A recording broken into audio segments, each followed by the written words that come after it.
Hi and welcome to another episode of CBTV. The Easter period is the holiest of times for those of the Christian faith. However, for hopeless governments, it's also a time for releasing bad news in the hope it will quickly disappear from public discussion. After all, most of us are enjoying a welcome break and have little time for politics during our holidays. However, the release of Minister for Ageing Mark Butler's Conversations about Aged Care report on Easter Saturday is cynical politics at its very worst.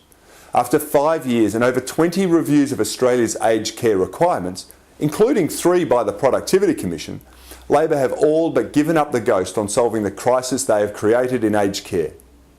Rather than taking action on any of the 58 recommendations put forward by the Productivity Commission, the government has instead chosen to have a prolonged chat with older Australians. A series of conversations designed to hide their inaction. And the fact that 87% of these conversations have conveniently taken place in Labor-held seats suggests that this is more about politics than practical outcomes. After all, there's nothing quite like being challenged by the true believers, is there, Minister?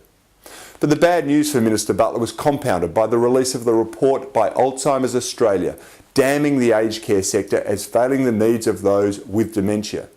With 280,000 Australians already diagnosed with dementia, a number expected to rise to over 400,000 in the next decade, systematic reform is clearly needed. This fact has been acknowledged by the Minister, but after 4 years of Labor Party administration, a myriad of reviews and recommendations, the Minister responsible hides his lack of action under the cover of a long weekend. It's hard to come to any other conclusion than he's hoping this will all go away before he is personally held to account. Unfortunately for older Australians, and those of us who hope to become older Australians, the situation will only get worse without some immediate action.